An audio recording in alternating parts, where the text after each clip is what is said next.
You know that feeling when you're reading a sacred text and you hit a part that seems to be a total contradiction, a puzzle that just feels impossible to solve? Well, today, we're going to unravel one of the most profound spiritual puzzles out there, and we'll be using the incredible wisdom of a great saint to find the key. Our guide on this journey is the revered saint, Kanchi Mahaperiyava. His timeless teachings, which have been captured in this amazing 7-volume collection called Voice of God, are exactly what we need. They provide the perfect key to unlock a really complex spiritual truth. So we're going to draw directly from his explanation to make sense of all this. So where does this puzzle even come from? Well, we're diving straight into a core scripture of Hinduism, the Bhagavad Gita, to look at a very specific and, seemingly contradictory teaching from Lord Krishna. Now, for anyone who might need a quick refresher, the Gita is basically this incredible conversation.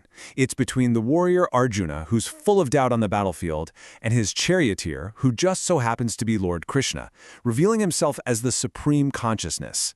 Krishna explains the very fabric of the universe, our purpose, and the ultimate nature of reality itself. And it's right here, in the middle of this divine teaching, that we find our puzzle. It's a moment where Krishna says two things that sound like they completely cancel each other out. Let's look at them side by side. Wow, right? I mean, the difference is pretty stark. On one hand, Krishna says he's the foundation of everything, that all beings exist within him. But then, in the next breath, he says the exact opposite, that they are not in him and he is not in them. So, what gives? This is the question that has puzzled seekers for centuries. Is it a mistake? Some kind of unsolvable paradox? Or is there a deeper truth that actually makes both of these statements perfectly logical? Let's find out. And what's so brilliant about Kanchi Mahaperiyava's solution is that it doesn't rely on a bunch of dense, complex philosophy. Nope. Instead, he offers a simple, super powerful story that acts as a key. It's a classic analogy about illusion. Okay, so here's how the story goes. First, just picture a garland of flowers, lying on a path. The time is twilight, you know, that dim, tricky light where shapes get distorted. A man is walking by, and his mind plays a trick on him. He doesn't see a garland, he sees a snake, and he absolutely cries out in terror. And this right here is the crucial point. For that man, in that moment of fear, the snake is completely 100% real. His heart is pounding, the adrenaline is flowing, but objectively, there is no snake. It's just a temporary illusion that his mind projected onto the garland. The garland is the true foundation. It's the reality that the illusion depends on to even exist. Okay, you ready? Let's take that key, our little story about the garland and the snake, and use it to unlock Krishna's two statements. This is where it all clicks into place. So here's how the analogy maps right onto the philosophy. The garland, the real object just sitting there, that's God, the ultimate reality. The snake, the illusion, well, that's our perceived universe, what's called Maya. The mistaken person represents the unenlightened mind, while the person who sees the truth, they're the enlightened sage. Okay, so let's look at that first statement again, but through this new lens. For the unenlightened person, the one who sees the universe, the snake, as totally real, God is the very substance of that snake. The garland is what makes up the snake, right? So from this limited point of view, it is absolutely true that all beings are in me, and I am in them. But what happens when someone flicks on a light? The person sees the garland for what it really is. And in that instant of realization, the snake completely vanishes. Poof! It was never actually there. So from this ultimate enlightened perspective, there is no separate universe apart from God. And so the second statement also becomes completely true.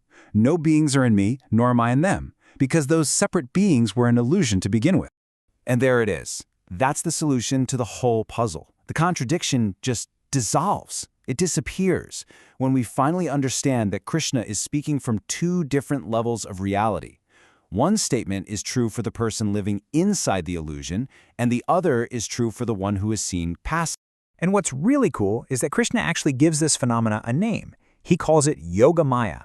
It's the divine power of illusion that kind of veils the ultimate reality, preventing it from being obvious to all of us. You could say it's the twilight that makes the garland look like a snake. And what's so fascinating is that this explanation isn't just some one-off interpretation. It's a cornerstone of this entire school of thought, an idea that's echoed by other great poets and sages throughout history.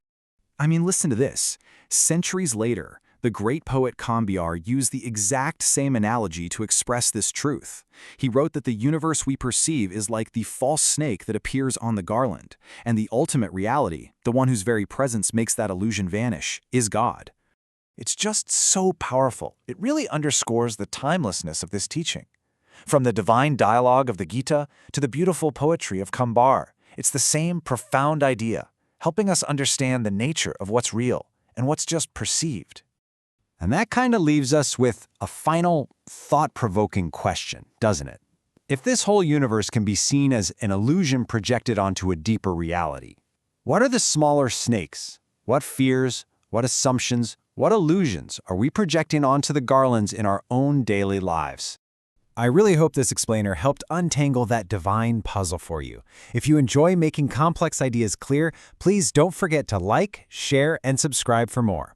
Thanks for watching, and I'll see you next time.